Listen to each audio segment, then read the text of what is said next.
Que la gloire soit rendue à notre Dieu, le Créateur des cieux et de la terre. Très chers frères et sœurs, membres des églises, ce matin, nous avons l'honneur de glorifier notre Dieu à travers un thème intitulé « L'enfer est vide ». Thème tiré dans les propos de Pape François qui nie l'existence de l'enfer.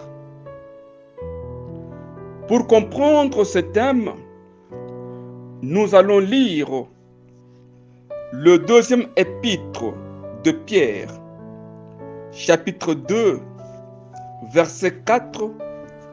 Nous lisons au nom de Jésus-Christ. Car si Dieu n'a pas épargné les anges qui ont péché, mais si il les a précipités dans les abîmes des ténèbres et les réserve pour le jugement. Très chers frères et sœurs, membres des églises, car si Dieu n'a pas épargné les anges qui ont péché, mais il les a précipités dans les abîmes des ténèbres et les réserve pour le jugement. Très chers frères et sœurs, membres des églises, l'enfer existe-t-il?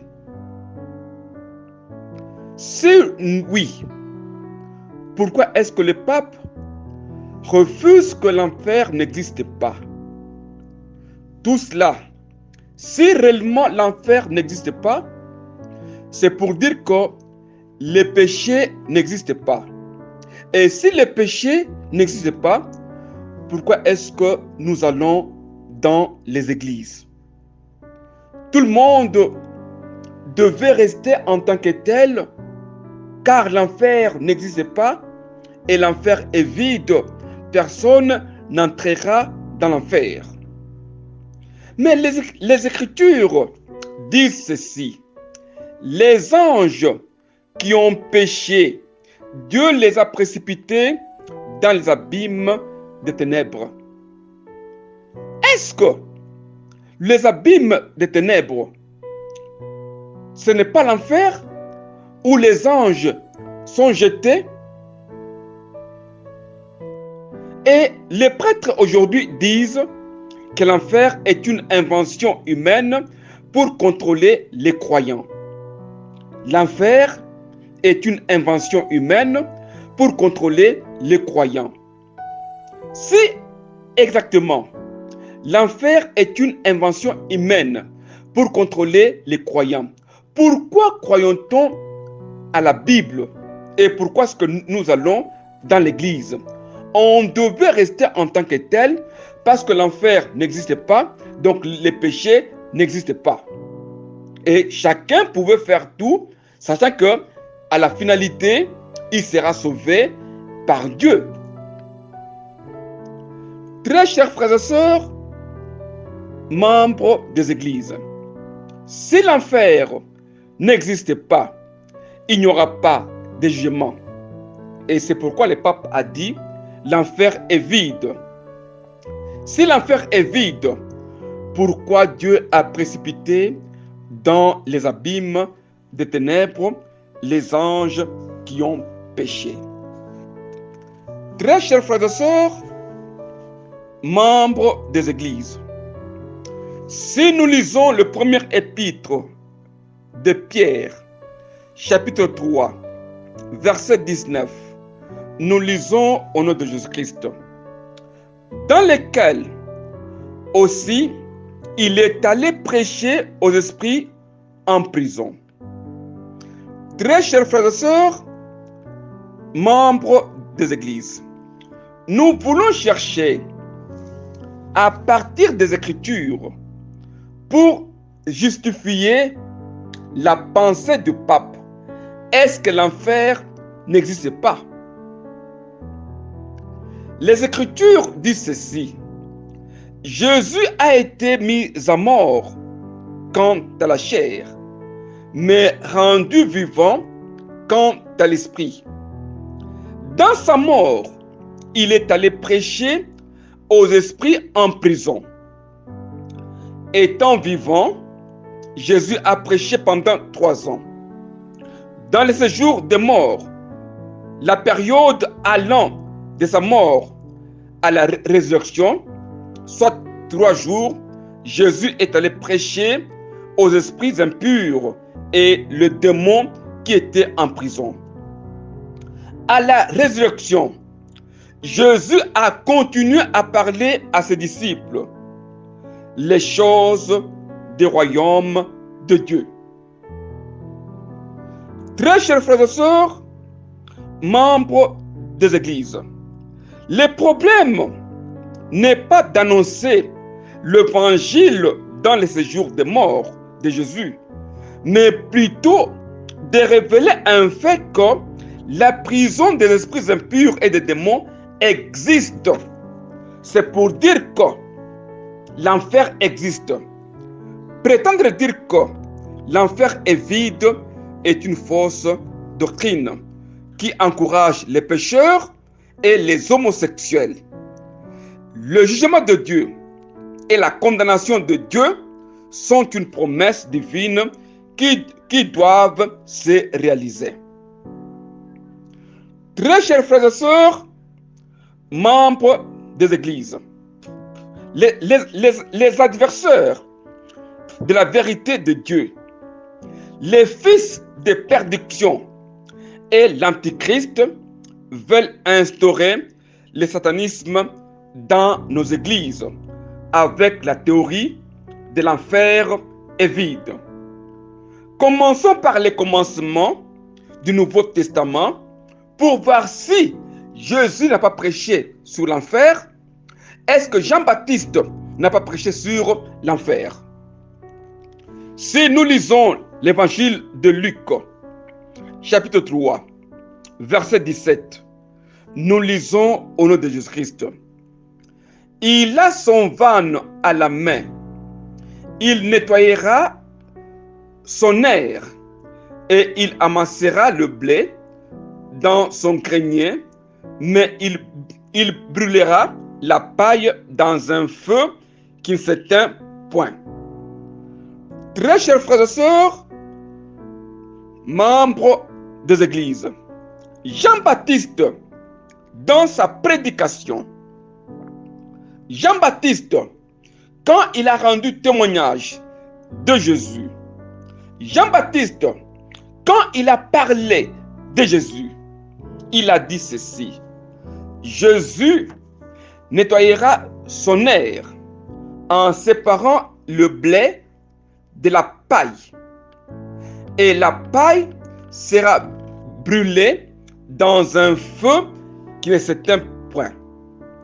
L'image faite entre les croyants et les pécheurs qui seront brûlés dans un feu qui ne s'éteint pas.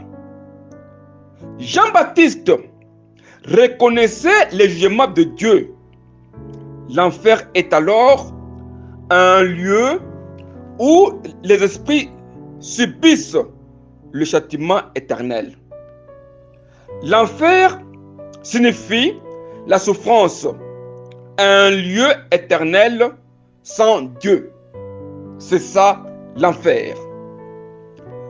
Très chers frères et sœurs, membres des églises, si nous lisons l'évangile de Matthieu, chapitre 13, verset 42, nous lisons au nom de Jésus-Christ. Et ils les jetteront dans la fournaise ardente, où il y aura de pleurs et des grincements de dents. Très chers frères et sœurs, membres des églises, Jésus, dans la parabole de blé et l'ivraie, il dit ceci: la moisson, c'est la fin du monde. Les fils du malin seront arrachés comme livrés et jetés au feu. Cela veut dire que l'enfer existe. Très chers frères et sœurs, membres des églises, les anges arracheront de ce royaume tous les scandales et ceux qui commettent l'iniquité et les jetteront dans la fourneuse ardente où il y aura de pleurs et des grincements de dents. L'enfer et les douleurs exprimées après la mort par ceux qui ont commis des crimes et des péchés dans leur vie terrestre. Prétendre dire que l'enfer n'existe pas est une hérésie. Très chers frères et sœurs, membres des églises, nous sommes à la recherche et à la confirmation dans les Écritures si l'enfer existe. Si nous lisons l'épître de Jude, verset 5, nous lisons au nom de Jésus-Christ. Je vais vous rappeler, à vous qui savez fort bien toutes ces choses, que le Seigneur, après avoir sauvé le peuple et l'avoir tiré du pays d'Égypte, fait ensuite périr les incrédules.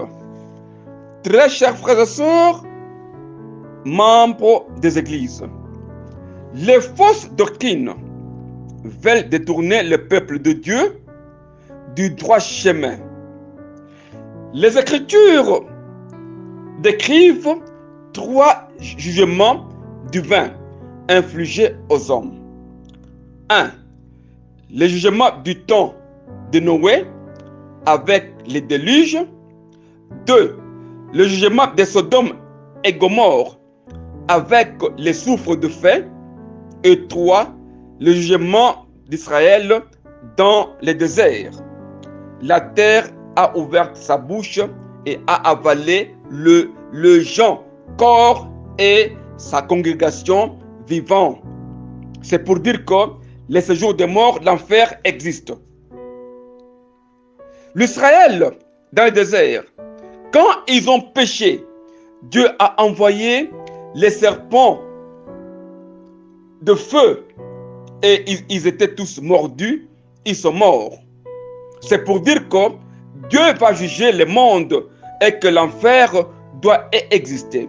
Comme c'était du temps de Noé, au temps de Lot, au temps d'Israël en Égypte, même pour nous aujourd'hui, tout celui qui commet 2 péchés, tout celui qui est homosexuel doit passer au jugement de Dieu et il sera jeté dans le feu ardent. Très chers frères et sœurs, membres des églises, je veux vous rappeler, à vous qui savez fort bien toutes les choses, Dieu n'a pas laissé Israël impuni lorsqu'ils se sont livrés à adorer les idoles faites de mains d'hommes. Dieu, après avoir créé l'homme, Dieu, après avoir sauvé l'homme du péché, fait ensuite périr les incrédules. À tout celui qui écoute la parole de Dieu et qu'il ne veut pas changer, il sera jeté dans l'enfer et Dieu va les périr, comme les cas des homosexuels. C'est pour dire que le jugement de Dieu viendra pour les incrédules et ils seront jetés dans l'enfer. Un royaume de souffrance extrême, un lieu de punition éternelle pour tous les rebelles, qu'ils soient angéliques ou humains. C'est pour dire que Dieu ne doit pas épargner quelqu'un du péché. Très chers frères et sœurs, membres des églises, depuis la déclaration du pape François de Fiducia Supplicas, cette déclaration engendre dans nos églises la déviation morale d'une manière générale qui aura pour conséquence 1. L'annulation des paternités et des origines et 2. L'annulation de nos cultures et de nos civilisations. Très chers frères et sœurs, membres des églises, devons-nous accepter les déclarations du pape? Parce qu'aujourd'hui, le pape François devient l'avocat du péché, devient l'avocat des homosexuels, et pour même condamner les Africains, quand les Africains n'ont pas cru, n'ont pas accepté à sa pensée, le pape dit ceci: l'Africain est un peuple à part. À part pourquoi? Parce que l'Africain n'a pas accepté la théorie de fiducia supplicus qui veut que les couples homosexuels soient bénis. Et pour encourager le péché, le pape déclare que l'enfer n'existe pas, il n'y aura pas donc le jugement. Si nous lisons les livres d'Apocalypse, chapitre 19, verset 20, nous lisons au nom de Jésus-Christ. Et la bête fut prise, et avec elle le faux prophète qui avait fait devant elle les prodiges par lesquels il avait séduit ceux qui avaient pris la marque de la bête et adoré son image.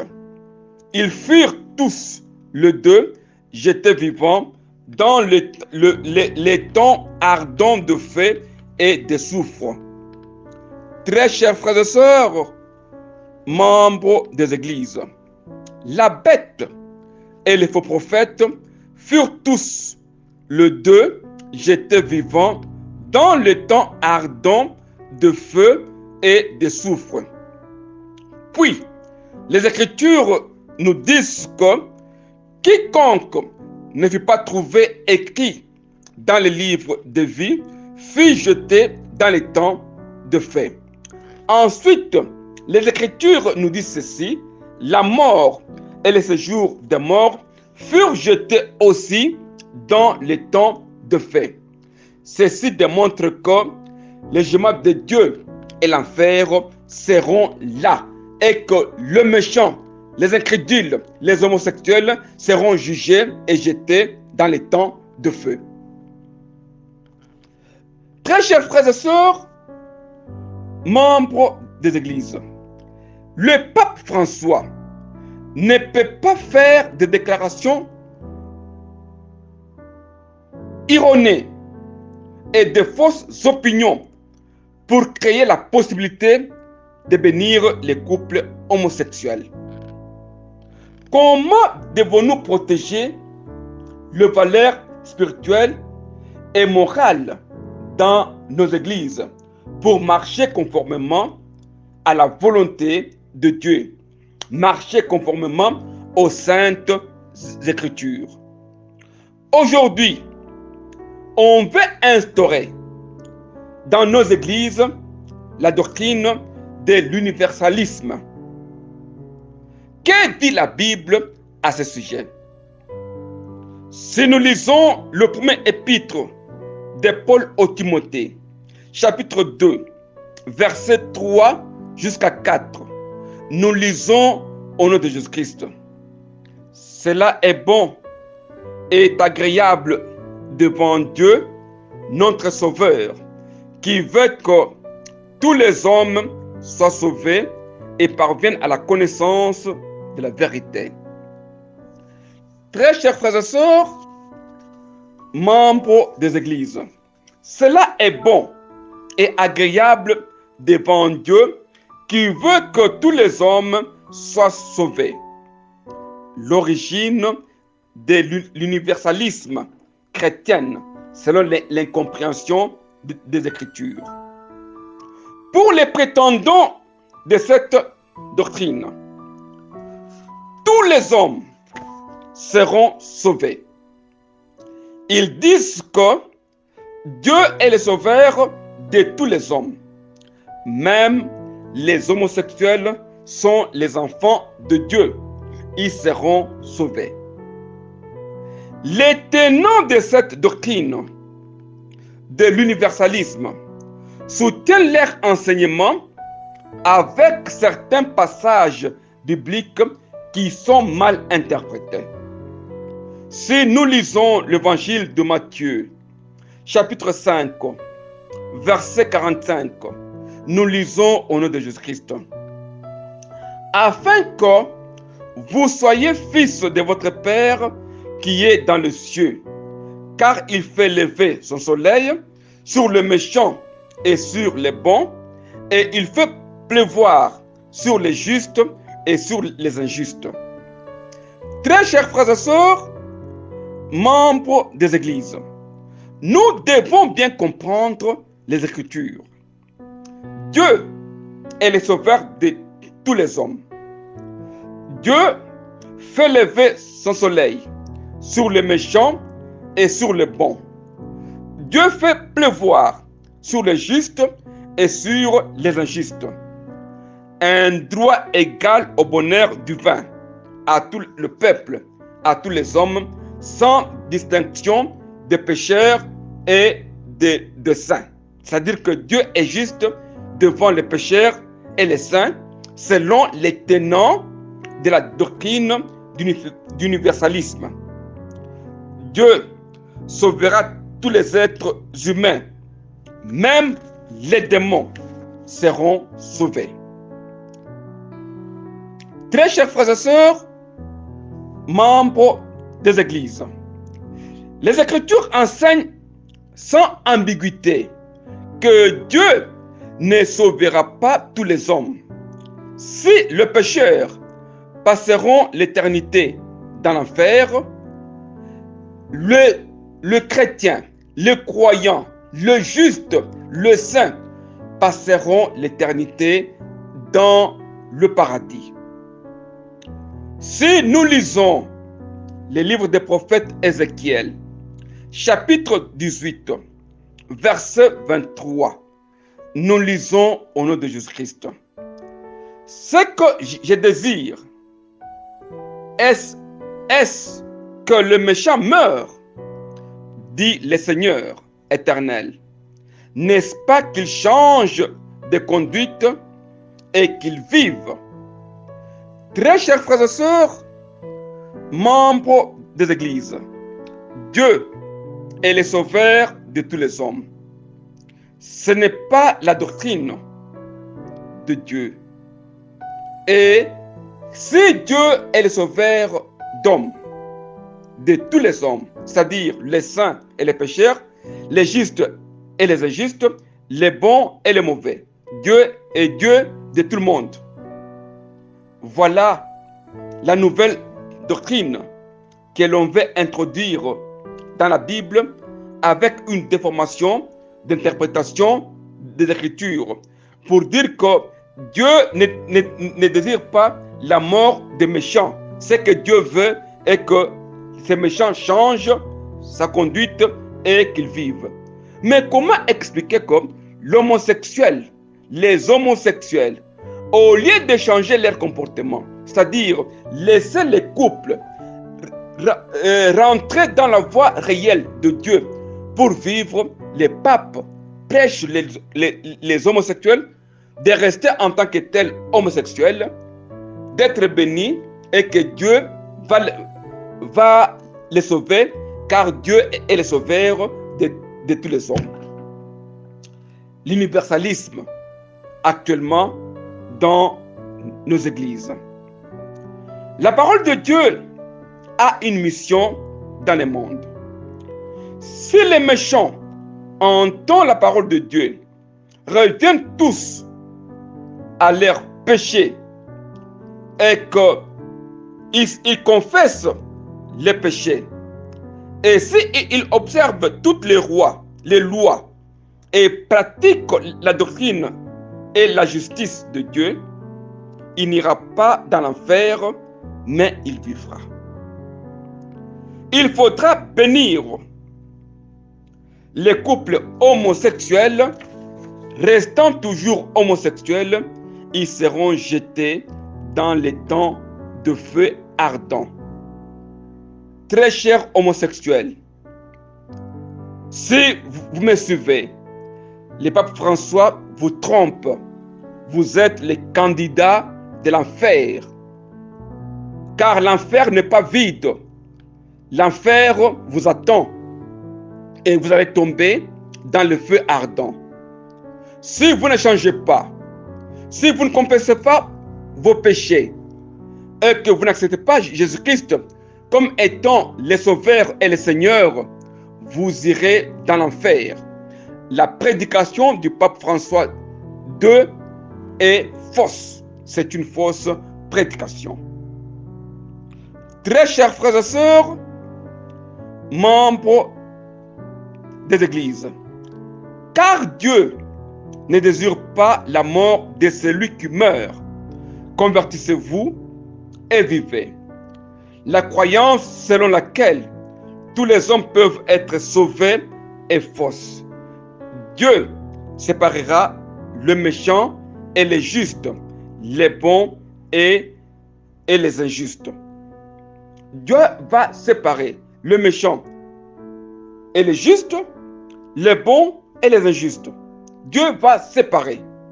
Et cela est vrai. Si nous lisons les livres des psaumes, chapitre 5, verset 5, psaume 5, 5, nous lisons au nom de Jésus-Christ. Car tu n'es point un Dieu qui prenne plaisir au mal. Le méchant n'a pas sa demeure auprès de toi. Très chers frères et sœurs, membres des églises, car tu n'es point un Dieu qui prenne plaisir au mal. Le méchant n'a pas sa demeure auprès de toi.